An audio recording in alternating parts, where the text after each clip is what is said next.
Բարև ձեզ դիտակետն ուղիղ եթերում է։ Կզրուցենք Հայաքվե ազգային քաղաքացիական միավորման անդամ Մենուա Սողոմոնյանի հետ։ Բարև ձեզ, պարոն Սողոմոնյան։ Ուրախ եմ ձեզ տեսնել այս տաղավարում։ Շնորհակալ եմ։ Պարոն Սողոմոնյան, այսօր առաջարկում եմ խոսենք, թե ինչ է կատարվում մեր հայաստանյան Սարաքելական Սուրբ եկեղեցու շուրջ։ Իհարկե գաղտնիք չեմ բացահայտի, եթե ասեմ, որ 2018 թվականից ի վեր այս իշխանությունները թիրախավորել են եկեղեցին, որովհետև հիշում ենք Նոր Հայաստան, Նոր Հայրապետ նախաձեռնությունը, դրանից տարիներ անց մայիսի 30-ից 2025 թվականին Նիկոլ Փաշինյանը սկսեց գրառումներ անել ընդդեմ եկեղեցու, ընդդեմ կաթողիկոսի, ընդդեմ սրբազանների եւ այսօր մենք տեսնում ենք այդ ամենի ճակերտավոր պտուղները, այսօր Բագրատ Սրբազանը եւ Միքայել Սրբազանը գտնվում են ԱԱԾ մեկուսարանում։ Հարցս հետևյալն է, որպեսզի շատ չմանրամասնեմ, որովհետև բոլորս գիտենք, թե ինչ է տեղի ունենում, ինչու 7 տարի անց Նիկոլ Փաշինյանը կրկին հիշեց, որ ինչ-որ եկեղեցում խնդիր կա, եկեղեցականների հետ կապված խնդիր կա, ոմանք ըստ Նիկոլ Փաշինյանի կուսակրոնության ուխտն են խախտել եւ իրավունք չունեն լինել այնտեղ, որտեղ գտնվում են։ Շնորհակալություն։ Պատճառները մեկը չեն եւ շահառուները մեկը չեն այս ամեն ինչի մեջ, մի քանիսն են։ Եկեք ամենաէական հանգամանքները փորձենք նշել եւ հասկանալ։ Ինչու հիմա այդ ամեն ինչը սկսվեց։ Հիմա սկսվեց, որովհետեւ Նիկոլ Փաշինյանը ի վերջո իմ կարծիքով կարողացավ Ալիևին եւ Էրդողանին համոզել, նո հատկապես Ալիևին համոզել, որ սահմանադրության փոփոխություն հանրաքվեով, որ պետք է լինի, այն ադրբեջանական պահանջը, որ կար, որ Հայաստանը պետք է փոխի սահմանադրությունը, որից հետո նոր կլինի այսպես կոչված խաղաղության համաձայնագիրը, Փաշինյանը համոզեց, որ ինքը չի կարող ադրբեջանական պահանջով հանրաքվե անցկացնել եւ ունենալ սահմանադրության փոփոխություն, որից հետո գնա։ Դրա դիմաց այլ կարևոր զիջում պահանջեցին Հայաստանից, այդ կարևոր զիջումը հենց եկեղեցին քանդելն է։ Հայաստանյան Սարաքելական Սուրբ եկեղեցին դնել Նիկոլ Փաշինյանի տիրապետության տակ, որպեսզի Նիկոլ Փաշինյանի կամակատարներից մեկը դառնա ամենայն հայոց կաթողիկոս, մոտավորապես այսպես։ Իսկ դա ընդհանուր առմամբ խարխլում է, կազմաքանդում է եկեղեցական համակարգը, նվիրապետական համակարգը։ Հիմնական խնդիրը դրանում է, որ սա որպես Հայաստանի այսպես կոչված խաղաղության պայմանագիր կոչվող թղթի դիմաց կազմաքանդել Հայաստանյան Սարաքելական Սուրբ եկեղեցին, որովհետև մենք շատ հաճախ զիջում բառը մի քիչ բան ենք պատկերացնում, առարկայական ենք պատկերացնում, տարածքի զիջում, ենթադրենք կամ հենց նույն սահմանադրության հետ կապված զիջում, իսկ եկեղեցին կազմաքանդելը սա շատ մեծ նվեր է, շատ մեծ բոնուս է թուրք-ադրբեջանական տանդեմին։ Ահա այդ պատճառով էլ Նիկոլ Փաշինյանը սիրով ձեռնամուխ է եղել այդ գործընթացին։ Իսկ ինչ է ինքը դրանից շահելու, ինքը դրանից իշխանություն է շահելու, որովհետև արդեն իսկ ակնհայտ է դառնում, որ Նիկոլ Փաշինյանի իշխանության գլխավոր շահառուն, իշխանության պահպանման գլխավոր շահառուն Անկարան է եւ Բաքուն է։ Մենք շատ լավ կարդում ենք այնտեղի լրատվամիջոցները, պետականամետ լրատվամիջոցները, բլոգերներին եւ տեսնում ենք, որ շատ են աջակցում Փաշինյանի։ Այն ինչ որ Փաշինյանը անում է, նրանց շահերից է բխում եւ բացեի բաց այդ մասին իրենք ասում են։ Բացի դրանից, այս կոնֆլիկտային իրավիճակը, որ ստեղծվում է, Նիկոլ Փաշինյանին դա անհրաժեշտ է կոնֆլիկտային իրավիճակը, քաղաքական կոնֆլիկտային իրավիճակ գեներացնելու համար, որպեսզի ռուսերեն ասած նապլավու նաև մնա, որպեսզի նոր թեմաներով, ատելության նոր դոզա հրահրելով իր կողմնակիցների պահի եւ շրջանակը ընդլայնի, որովհետեւ այդպիսի արտահայտություններ է անում, հա, որ մարդիկ են խոսում իբր բիզնեսմեններ, կուսակրոնության ուխտ եւ այլն, այս ամեն ինչով, քանի որ մարդը չի կարողանում իր ընտրազանգվածը, էլեկտորատը ձևավորել կամ պահպանել կոնստրուկտիվ քայլերով, ինքը դիմում է ապակառուցողական, դեստրուկտիվ քայլերի, որպեսզի լինի քաղաքական կոնֆլիկտի կենտրոնում եւ որպեսզի իր մասին խոսեն, ինքը անընդհատ ինչ-որ գործողությունների մեջ լինի։ Ինքն է անում, չէ՞, տես հիմնականում ինքն է անում։ Հիմնականում ինքն է անում գրառումներից սկսեց ամեն ինչ։ Նիկոլը էս է անում, Նիկոլը պայքարում է, հա, ինքը անընդհատ ոնց որ կինոյի տղա պետքա լինի եւ մեջը խաղա։ Օրակարգն է թելադրում հակաեկեղեցական։ Բայց ինչի դեմ մեր ազգային ինքնության կարևորագույն հիմնասյունը հանդիսացող հայաստանյան առաքելական Սուրբ եկեղեցու դեմ եւ մարդիկ, ովքեր որ մտնում են այս օրակարգի մեջ, իրենք կամ չեն գիտակցում, ու շատերը հավանաբար չեն գիտակցում, հավատում են, ինչ որ խոսում են, հավատում են, չեն գիտակցում, թե Փաշինյանին աջակցություն ցույց տալով ինչ վտանգավոր խաղի մեջ են մտնում եւ ինչ վտանգավոր ական են դնում մեր պետականության տակ, որովհետեւ միակ կառույցը համազգային նշանակության կառույցը հայաստանյան առաքելական Սուրբ եկեղեցին է, որ պահպանում է իր անկախությունը, ինքնուրույնությունը եւ շարժվում է իր առաքելությամբ, իր առաքելությունից ետ չի կանգնել եւ իր առաքելությունը շարունակում է եւ փրկչագործական իմաստով եւ ազգային ինքնության պահպանման ու զարգացման իմաստով եւ հիմա այդ կառույցը եւս ցանկանում են դնել իրենց իշխանության տակ վերահսկողության տակ վերցնել եւ ինչպես է ստացվում ըստ ձեզ պարոն Սողոմոնյան որ Նիկոլ Փաշինյանը օրերս Թուրքիայում էր գտնվում Էրդողանի հետ հանդիպում ունեցավ այդ հանդիպմանը անմիջապես հաջորդեց սրբազանների կալանավորումը իհարկե նա գրառումներ էր կատարում հարցադրումներ էր անում սրբազաններին կաթողիկոսին եւ այլն չեմ խոսում այդ հայոյախոսությունները որոնք տեղ էին գտել Նիկոլ Փաշինյանի գրառումների մեջ դա մի կողմ է անգամ ոչ եթերային է չեմ ուզում դրան անդրադառնալ, բայց ինչպես եղավ, որ Թուրքիայից վերադարձավ եւ ինչպես դուք նշեցիք, այդ չափաբաժինը գնալով ավելացավ եւ բանը հասավ նրան, որ ինչպես շեշտեցի, երկու սրբազան հայր այժմ գտնվում են ԱԱԾ մեկուսարանում։ Պատահականություն թե Չէ, բնականաբար պատահականություն չէ, այն ինչ որ քիչ առաջ ասեցինք, այդ օրինաչափ ընթացքի մեջ է, պարզապես նրանից պահանջում են գործուն քայլեր կատարել։ Գործուն քայլեր կատարելով ապացուցել, ասում են դու կարող ես քո երկրում ինչ-որ բան փոխել, դե փոխի, հա, վերցրու եկեղեցին քո տիրապետության տակ, որպեսզի եկեղեցին չլինի անկախ, որպեսզի եկեղեցին չնախաձեռնի, օրինակ Արցախի անվտանգ եւ արժանապատիվ վերադարձին ուղղված ինչ-որ գործունեություն, մենք հիշում ենք, չէ, հատկապես որ Փաշինյանի հարձակումները եկեղեցու վրա համընկան ժամանակային առումով Ամենայն հայոց կաթողիկոսի Գարեգին II-ի Շվեյցարիայում նախաձեռնած գործունեությանը, որը որ վերաբերում էր կամ, հա, որին որ մասնակցում էր Արցախի, այո, գերիների վերադարձին։ Այսինքն բոլոր այն ոլորտներում, որոնք որ հայոց ազգային շահերից բխող ոլորտներ են եւ որոնք որ հակասում են թուրք-ադրբեջանական տանդեմին, եկեղեցու ցանկացած գործունեություն պետք է արգելափակվի։ Ես ուզում եմ հիշեցնել, որ 2020 թվականի նոյեմբերի կեսերին Թուրքիայի Միլի Մեջլիսում տեղի ունեցած քննարկումների ժամանակ քանիցս հնչեցվել է այդ միտքը, որ 44-օրյա պատերազմում տարած հաղթանակը բավական չէ, այն ամրագրելու համար եւ հայ ժողովրդի Հայաստանի դեմ հաղթանակը լիակատար դարձնելու համար անհրաժեշտ է հասնել նրան, որպեսզի Հայաստան-Սփյուռք հարաբերություններ չլինեն եւ հայաստանյաց առաքելական Սուրբ եկեղեցին կորցնի իր հեղինակությունը։ Մենք տեսել ենք, որ դա փաստորեն կարծես թե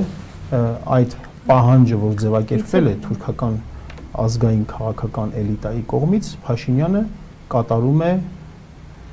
մաթեմատիկական ճշգրտությամբ։ Հայաստան-Սփյուռք հարաբերություններ ցավոք սրտի այսօր գոյություն չունեն ինստիտուցիոնալ իմաստով, իսկ հայաստանյաց առաքելական Սուրբ եկեղեցու հեղինակությանը մեծ հարված են փորձում հասցնել։ Եվ չեմ կարող նաև չանդրադառնալ մայր աթոռում տեղի ունեցածը, երբ եկել էին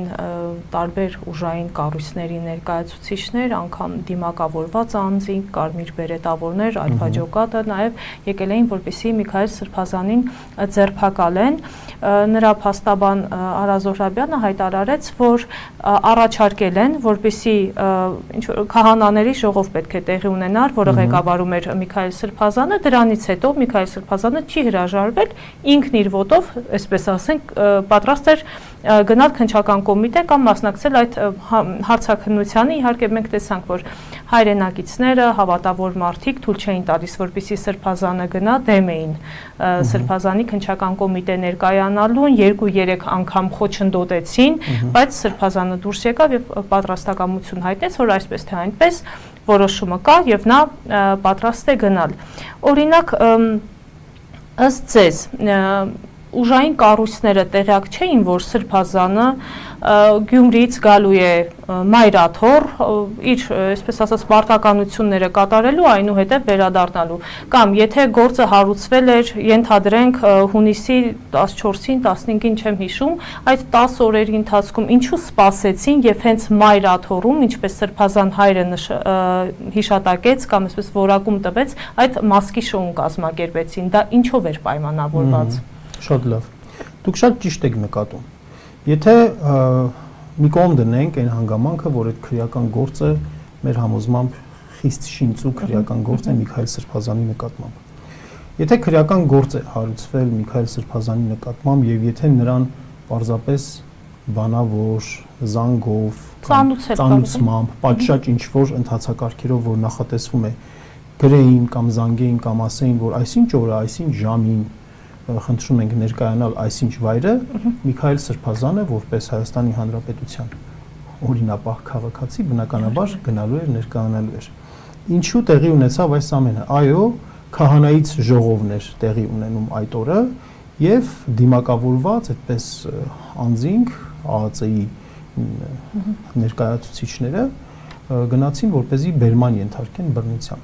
Սա ուժի ցուցադրության մի ակտ է Փաշինյանի կողմից մի քանի նպատակներով։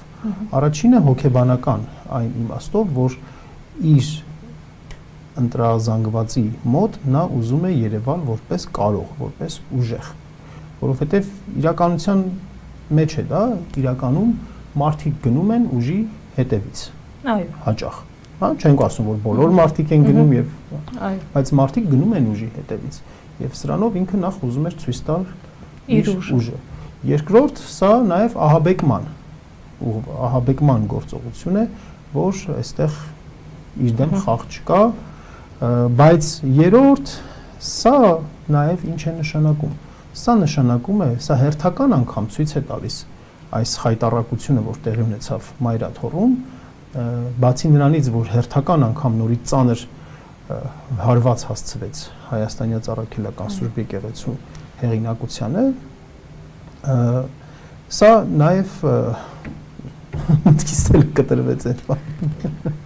թե ինչի համար ենք բանում։ Դե ընդհանուր երևույթը, իհարկե ընդհանուր երևույթը, թե ինչու այդ ամենը արվեց հենց մայրաթոռում, այդ ուժի ցուցադրությունը ինչին էր միտված։ Հա, առաջին հերթին այդ էր, այո, ուժի ցուցադրություն պետք է լիներ, պետք է ահաբեկում, հա, եկավ, հետ եկավ։ Սա ցույց է տալիս, որ պետությունը բռնազավթված է իշխանության կողմից։ Մենք պետք է մի բան տարբերենք, էլի, պետք է պետություն եւ իշխանություն հասկացությունները, քաղաքական իշխանություն հասկացությունները չնույնականացնենք, չի կարելի այդպես։ Անկախ նրանից, թե քաղաքական իշխանությունը ովքեր են, ինչ գաղափարներ ունեն, ինչ տեսիլներ ունեն, ինչ մտքեր ունեն, ինչ ցանկություններ ունեն, պետական կառույցները, պետական մեքենան։ Որոշակի օրենքներ, գրված կանոններ, սկզբունքներ կան, որոնց շրջանակում պետք է գործեն եւ այդ շրջանակից պետք է դուրս չգան։ Տվյալ դեպքում, երբ որ պետական կառույցին տրվում է ապօրինի հրաման, քաղաքական ենթատեքստ ունեցող, քաղաքական հիմքեր ունեցող, քաղաքական դրդապատճառներ ունեցող ապօրինի հրաման է տրվում, եւ այդ ապօրինի հրամանը կատարվում է պետական մարմնի կողմից, դա ցույց է տալիս, որ պետությունը եւ իշխանությունը նույնականացված են, այսինքն պետությունը բռնազավթված է քաղաքական իշխանության կողմից։ Սա է ամենավատ բանը։ Իմիջայլոց ասենք, որ այս երևույթը, որ պետությունը քաղաքական իշխանության կողմից ձգտումը միշտ եղել է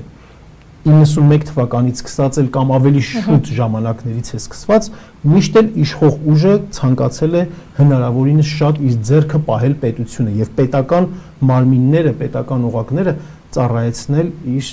նաեւ քաղաքական շահերին։ Բայց մի կարևոր հանգամանք պետք է ասենք, որ այս աստիճանի այլանդակություն, այս աստիճանի կուսակցականացված, այս աստիճանի քաղաքականացված վիճակ չի եղել, որ պետական մարմինները այսպես ծառայեն իշխող վերնախավին, այնպիսի հրամաններ կատարեն, այնպիսի գործողություններ կատարեն, որոնք ազգային պետական շահերին ի բնե հակասում են, այս է ամբողջ տրագեդիան սրանում է կայանում։ Կապված Բագրատ Սրբազանի հետ նրան ինչ որ ձայնագրություններ են հրապարակվել, իհարկե մենք չգիտենք դրանք իրական են, թե ինչ քննությունը ցույց կտա, կարող է իրական լինել, կարող է իրականության չհամապատասխանել, բայց դրանից մի կողմ հիմնականում ինչ թեզ են առաջ տանում Նիկոլ Փաշինյանը եւ նրա կողմնակիցները։ Նախ Սրբազանին արդեն ահաբեկիչ են անվանում եւ սկսել են տանել հետեւյալ թեզը, որ կանխվել է մի նոր հոկտեմբերի 27, այսինքն հոկտեմբերի 27-ը համեմատում են այն ամենի հետ, ինչը ըստ իրենց կամ ըստ ձայնագրությունների պատրաստվում էին իրականացնել Սրբազանը եւ իր աջակիցները, կողմնակիցները։ Արդյոք ճիշտ է նախ հոկտեմբերի 27-ը այս ամենի հետ համեմատել եւ օրինակ Բագրատ Սրբազանին որպես ահաբեկիչ ներկայացնելը, չգիտեմ որքանով է թունելի ընկալելի առհասարակ հասարակության մեջ։ Ատելությունը այս իշխանությունների հիմնական գործիքներից մեկն է։ Ատելություն հրահրել, ատելություն բորբոքել եւ դրա միջոցով կարողանել պահպանել իրենց իշխանությունը։ Ով էլ դուրս գա դաշտում, քաղաքական դաշտում ով էլ հայտնվի, որը որ ինչ որ վտանգ ներկայացնի նրանց համար, նրանք ատելություն են սերմանելու եւ նրանք փորձելու են խփել գլխին։ Վերջերս օրինակ Հայաքվեն էլ է հայտնվել, նորից կրկին անգամ հայտնվել նրանց դիտույթում, նրանց ֆոկուսի մեջ, նախկին առողջապահության նախարարը Արսեն Թորոսյանը այդպես ճակերտների մեջ էր գրել ժողովուրդը պետք է ճանաչի հերոսներին ու հենց այս դեպքի հետ կապված նաև առաջինը Հայաքվեն արձագանքեց եւ գնաց Մայրաթոր մենք ահաբեկչությանը արձագանք բան ենք անում որ եկեղեցու կողքին եք որ եկեղեցու կողքին են կանգնել այո նախ գիտեք իրենք մանիպուլյացիաների մոլորեցումների վարպետ են շատ մեծ վարպետ են օրինակ կիրառում են ռազմական հեղաշրջում տերմինը հա ռազմական հեղաշրջումը այնպիսի երևույթ է, երբ որ ուժային կառույցները, ռազմական ուժային կառույցները քաղաքացիականներին հեռացնում են իշխանության ղեկից, ինչ-ինչ պայմաններում եւ իրենք ղեկավարում են։ Անկամ այսպիսի տերմիններ են օգտագործում, որոնք որ այսպես ասենք, հա, դպրոցի 10-րդ, 11-րդ դասարանի հասարակագիտություն ուսումնասիրած երեխաները կարող են հասկանալ, որ սխալ են ասում։ Երկրորդ ակնհայտ հերթական անգամ անմեղության կանխավարկածի կարևորագույն այդ սկզբունքի, որը սահմանադրության մեջ զետեղված նաև սկզբունք է, ամրագրված սկզբունք է, դրա ոտնահարում է տեղի ունենում։ Այսինքն դու դեռ դատարանի որոշում չունես այն մասին, թե ինչ է տեղի ունեցել, արդյոք դա որակվում է որպես ահաբեկչություն, թե չի որակվում, եւ արդեն իսկ այդ մարդկանց անվանարկում են Բագրատ Սրբազանին համարում են ահաբեկիչ, անվանում են ահաբեկիչ։ Գիտեք, սահմանադրություն խախտելը, կրոնական ազատությունների սկզբունք խախտելը, անմեղության կանխավարկածի սկզբունք խախտելը, քաղաքական ծրագիր չկատարելը, խախտելը, այս իշխանությունների համար մեկ բաժակ ջուր խմելու պես հեշտ գործ է։ Նրանք ոչինչ այլևս զարմանալի չէ։ Նրանց ոչ մի գործունեություն այլևս զարմանք չի հարուցում։ Ես ազնիվ խոսք հավատում եմ լեզուս պապանձվի իհարկե, որ եթե նրանք մնան իշխանության, անգամ եթե պահանջ դրվի իրենց առջև քանդել բարի բուն իմաստով Մայրաթորը, իրենք դա էլ կանեն։ Ոչ մի սրբություն, ոչ մի արժեք, նրանց համար գոյություն չունի, բացի իրենց գերագույն արժեքից մնալ իշխանության։ Այսպիսի պետք է մենք լավ ընկալենք։ Սա որպեսզի չընկնենք էլի մանր-մունր բաների հետևից, բա այստեղ այս րոպեին Բագրատ Սրբազանը այս մի բառն ասեց, այն մեկը այն մի հասկանում ենք, հա, ինչ մեծ վտանգ կա այս իշխանություն, իդեմս այս իշխանությունների, ինչ մեծ վտանգ ունենք, ինչ մեծ պետություն կորցնելու, որպես ազգ, որպես տեսակ չլինելու, ինչ վտանգ ունենք մի կողմից, եւ մյուս կողմից ինչ որ բաների մեջ, դետալների մեջ խորանան եւ մարդկանց ուշադրությունները շեղեն դրա վրա։ Բայց եւս մի կարեւոր հանգամանք էլ ասեմ ու հետո ձեր հարցը մյուս լսենք, որ այս ամեն ինչը նաեւ կարծում եմ մի նպատակ էլ ունի, ցանկանում են նաեւ մի ժողովրդի շրջանում մի հատ այսպիսի զայրույթի հերթական ալիք, որ լինի եւ պարպվի, որից հետո Թուրքիայի հետ ինչ որ պայմանավորվածություններ կան, որոնց մասին նաև Ալեն Սիմոնյանն էլ էր ասել, որ հուլիս ամսին ձեզ այդ մասին կհայտնենք, թե ինչ պայմանավորվածություններ են, բնականաբար հայ ժողովրդի ազգային պետական շահերին հակասող պայմանավորվածություններ պետք է լինեն, եւ այդ փաթեթը կհրամցնեն այն բանից հետո, եթե իրենց հաշվարկները կատարվի, որ եկեղեցու հետ կապված այս process-ների մի հատ այսպես զայրույթի ալիք տեղի ունենա, այսպես գոլորշին, շոքին դուրս գա եւ կարողանան ավելի հանգիստ հրամցնել այդ պայմանավորվածությունները։ Քանի որ դրա մասին խոսք գնաց, օրինակ շատ է հետեւյալ տեսակետը հնչում, որ Նիկոլ Փաշինյանը այդ խաղաղության պայմանագրի հետ կապված, օրինակ սահմանադրության փոփոխության հետ կապված, կարծես թե սահմանադրությունը փոխելու պահանջից հետ է կանգնել Թուրքիան եւ ըստ դրա ժամանակավոր է, ժամանակավոր Նիկոլ Փաշինյանը կընտրվի նորից, դա փոխարինել է եկեղեցին քանդելու, կազմաքանդելու կետով, այսպես ասենք, այդ կետերից մեկն է եւ արձագանքների մասին խոսելիս իհարկե շատ շատերը դատապարտեցին այն ինչ տեղի ունեցավ Մայրաթոռում, բայց օրինակ Ֆրանսիայի նախագահը իր աջակցությունն է հայտնել Նիկոլ Փաշինյանին, տեսնում ենք դրա վերաբերյալ, չգիտեմ, օրինակ Թուրքիայից եւ Ադրբեջանից չեմ կարող ասել որևէ արձագանք եղել է թե ոչ, կարծեմ այս պաշտոնական հայտարարություններ չի եղել, բայց տարբեր տելեգրամյան ալիքներում ես տեսնում էի, թե ինչպես են գրում, որ ապրի Նիկոլ Փաշինյանը ռևանշիստներին տանում հերթով փակում է եւ այդպիսի հայտարարություններ եւս օրինակ միջազգային հա այդ արձագանքին եթե անդրադառնանք օրինակ ինչպես պետք է լինի նաեւ այդ քրիստոնյա աշխարհի արձագանք օրինակ Ֆրանսիայից էս համար սպասելի էր այդ աջակցությունը Նիկոլ Փաշինյանին այնպես չէր որ անսպասելի էր բայց պետք է ասեմ որ շատ ցավալի էր եւ հայ-ֆրանսիական հարաբերությունների վրա առանձնաշնորհյալ հարաբերությունների վրա բացասական հետք թողնող հայտարարություն էր պարոն Մակրոնի հայտարարությունը, որովհետև ֆրանսիական ժողովուրդը մեզ բարեկամ ժողովուրդ է։ Մեզ բարեկամ ժողովուրդ է եւ հարաբերությունները չպետք է չափել այս ռոպեական շահերից բխող հանգամանքներով հայ-ֆրանսիական հարաբերությունները։ Իսկ պարոն Մակրոնի արած քայլը հենց այս ռոպեականն էր։ Գուցե հիմնական մոտիվը դրդապատճառը թե ինչու այդպես վարվեց Մակրոնը ես կարծում եմ գուցե նաև իրենց անձնական մտերիմ հարաբերություններն է եւ գուցե Փաշինյանը կարող է խնդրած լինի որպեսզի իրեն աջակցի եւ արված լինեն սա մեկ երկրորդը այն որ կարծես թե ավելի նշмарելի է դառնում որ հարավային Կովկասի շուրջ մրցակցությունը Ռուսաստանի եւ Թուրքիայի միջև մրցակցությունը նոր փուլ է մտնում, մրցակցության նոր փուլ է մտնում եւ ահա այստեղ Եվրոպայի համար իրենց շահերից ելնելով գուցե ավելի ձեռնտու տարբերակ է որ Թուրքիայի ազդեցությունը այս տարածաշրջանում լինի եւ Նիկոլ Փաշինյանի թուրքամետ քաղաքականությանը աջակցող հայտարարություն էր սա գուցե ֆրանսիական արտաքին քաղաքական գերատեսչության պատկերացմամբ այդպես ավելի իրենց ձեռնտու է, որ թուրքամետ քաղաքականություն վարի, որովհետև ակնհայտ է, որ Ֆրանսիա-Ռուսաստան հարաբերությունները շատ վատ են եւ շատ լարված են,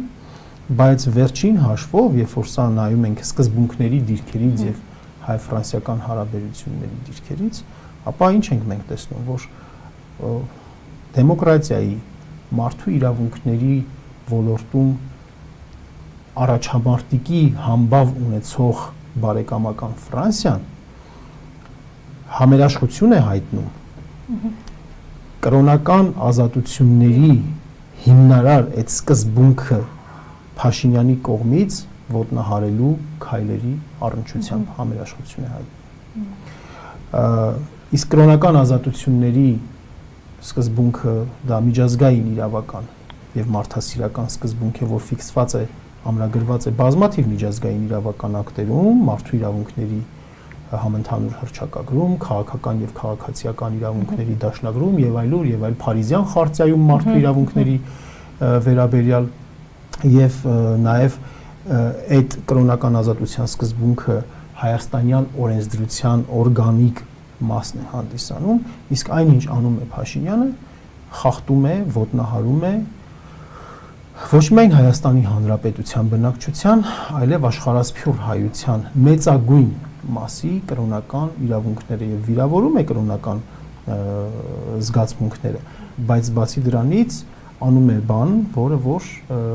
արգելված է եւ միջազգային իրավունքով եւ Հայաստանի Հանրապետության աշխարհի դեմ էլի այդպես կարելի է նաեւ քրիստոնյա աշխարհի դեմ, իհարկե նաեւ քրիստոնյա աշխարհի դեմ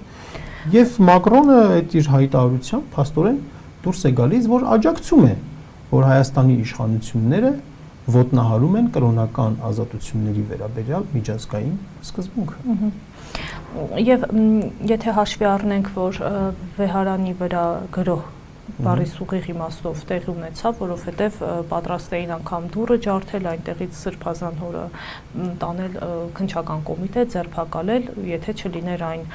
մարդկանց զանգվածը, ովքեր եկել էին պաշտպանելու եւ իրենց զորակցությունն ու աջակցությունը հայտնելու Միքայել Սրբազանին։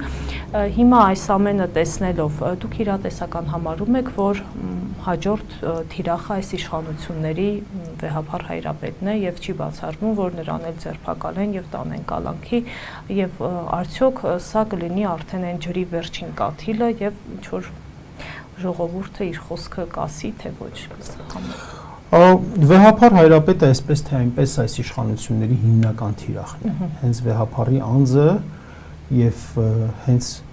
վեհափառի ինստիտուտը, կաթողիկոսի ինստիտուտն է այս իշխանությունների թիրախը, նրանք բնականաբար ամեն ինչ անելու են թույլատնելու վեհափառին, ճնշելու նրան, ստիպելու որպեսզի հրաժարական տա եւ այլն եւ այլն։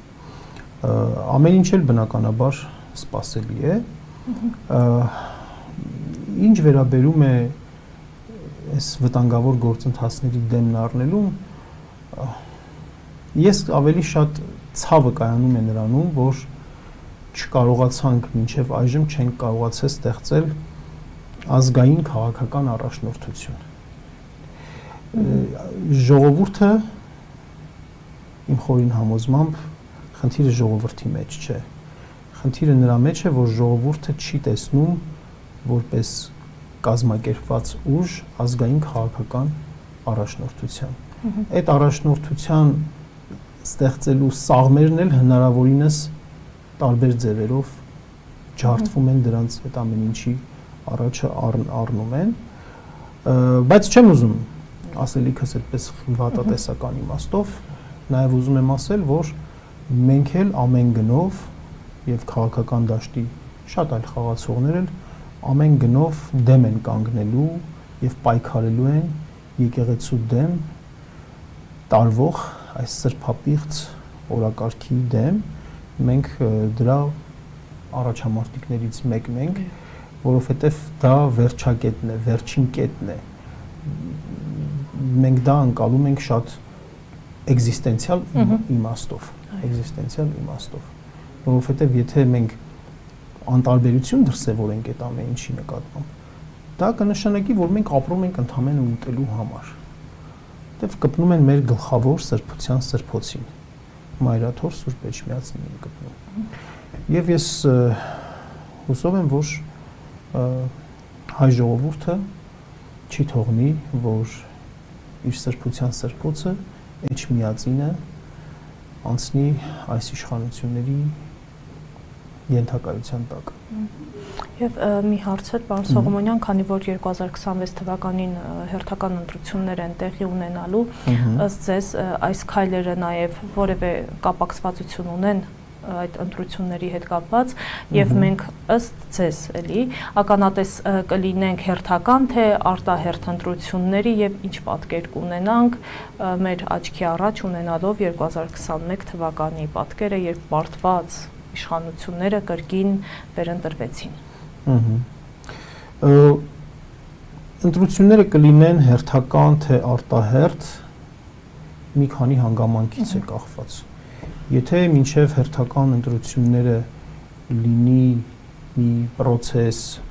որը որ կթույլատնի այս իշխանություններին եւ կհեռացնի Նիկոլ Փաշինյանին, կունենանք արտահերթ ընտրություն։ Արտահերթ ընտրություն կլինի նաեւ այն դեպքում, երբ որ Նիկոլ Փաշինյանը զգա, որ դրանից ավել սпасելը իր ընտրազանգվածն է ավելի քչացնում եւ նաեւ կտեսնի, որ իր հակառակորդ դաշտում, քաղաքական դաշտում դեռ կոնսոլիդացիա չի ընթանում, այդ դեպքում հնարավոր է անի, չնայած իր վարկանիշն է շատ ընկած, բայց նաև ինքը մի ուղեգիծ է տանում առաջ, հնարավորինս իր քաղաքական հակառակորդներին մեկուսացնել, թույլ չտալ, որ կամ լինեն Հայաստանում, կամ լինեն ազատության մեջ, այդպես բանտարկելով, մեկուսացնելով, փորձել ընտրություններին գնալ իրեն հարմար մրցակիցներով, որպեսզի ինքը ասի, որ այլընտրանք չունեն։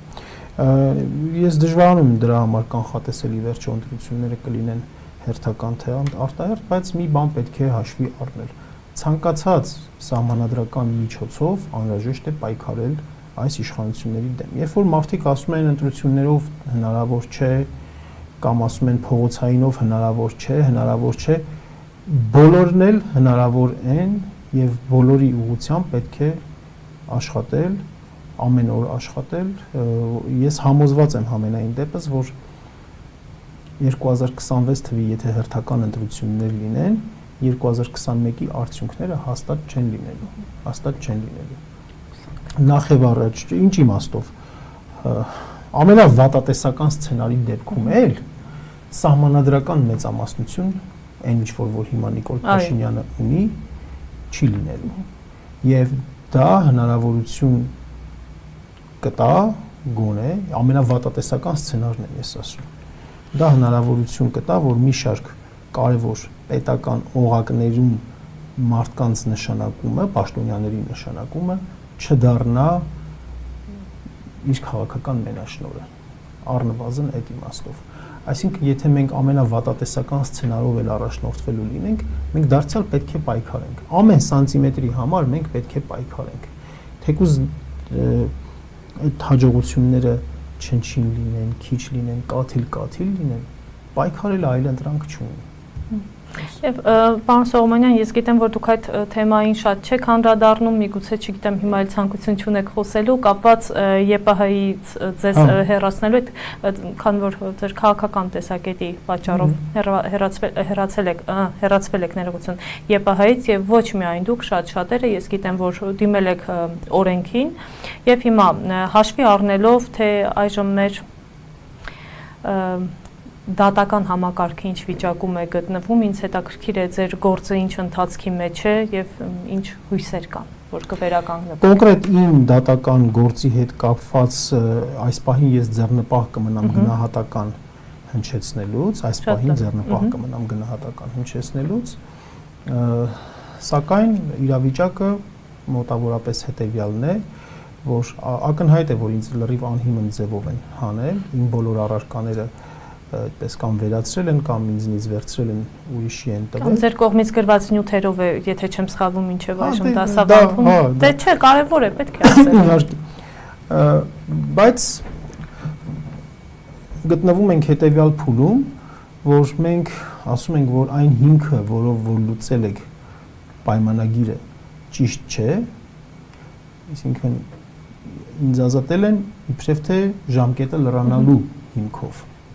բայց այդ հիմքը կիրառելը ինձ ազատելու հարցում ճիշտ չէ, որովհետև իմ ժամկետը լրացել է յուրաքանչյուր դասախոսի էլ, ով որ մրցույթով չի անցնում եւ մեծամասնությունն է համասանի, ամեն տարի կնքում են այդ պայմանագիրը։ Բայց ինձ այդ պայմանագիրը լուծվել է այն հիմքով, որ իմ բեռնվածությունն է վերացել։ Այսինքն, եթե իմ բեռնվածությունը վերացել է, նրանք աշխատանքային օրենսդրության համաձայն պետք է ինձ այլ աշխատանք, այլ պայմաններ կամ այլ բան առաջարկեին, հա։ Դա շատ ակնհայտ է, որ տեղի է ունեցել ապօրինություն, եւ հիմա մենք գտնվում ենք այդ ապօրինությունը ջրի երես հանելու, ապացուցելու գործընթացի մեջ եւ պահանջում ենք Երևանի պետական համալսարանի ղեկավարությունից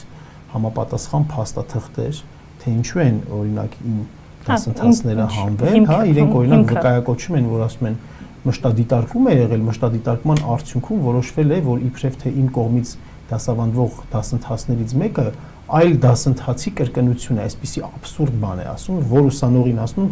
այդ մասին ուղղակի խնդում են երեխեքը։ Հա, ասում ենք դե տվեք այդ մոնիտորինգի հաշվետվություն, ասում են դե մոտավորապես ասում են մոտավորապես գաղտնիք է, էլի, այսպես պետական գաղտնիք է այդ մոնիտորինգի հաշվետվությունը։ Գաղտնի դասեր եք դասավանդում, այսպիսի ծիծաղելի բանի մեջ ենք, process-ի մեջ ենք այս բայդրության։ Բայց դա այդ մի խրամատն էլ դա է ցանկացած ազգային դիմագիծ ունեցող եւ կիրթ մարդ իրենց համար վտանգավոր է։ Օդիոզ կերպարները, ովքեր որ նախկինում կոռուպցիայի բանի մեջ են եղել, իրենց համար շատ լավ կերպարներ են, որպես իրանք միշտ ջրի երեսի լինեն, ցույց տան, ասեն, այ տեսեք, որ մենք չլինենք իրենք են լինելու, իսկ բոլոր նրանք, ովքեր որ մաքուր անցյալ են ունեցել եւ ունեն որոշակի քաղաքական հավակնություններ եւ կիրթ են եւ խելացի են եւ ռացիոնալ են եւ հայրենասեր են եւ համոզիչ են, այ իրենց համար շատ վտանգավոր են այդպիսի ուժերը եւ այդպիսի անհատները։ Խոսքով մի քանի ճակատով պայքար եք մղում։ Դե իհարկե, այդպես դա մեր առաքելությունն է, այլ տարբերակ չկա։ Մենք պետք է իմանանք, որ այդ պայքարը մղում ենք օկուպացիայի դեմ, բռնազավթման դեմ։ Շնորհակալ եմ, պարոն Սողոմոնյան, հետաքրքիր հարցազրույցի համար։ Զրուցում էինք Հայաքվե ազգային քաղաքացիական միավորման անդամ Մենուա Սողոմոնյանի հետ։ Այսպիսի ներդիտակետը կհանդիպենք։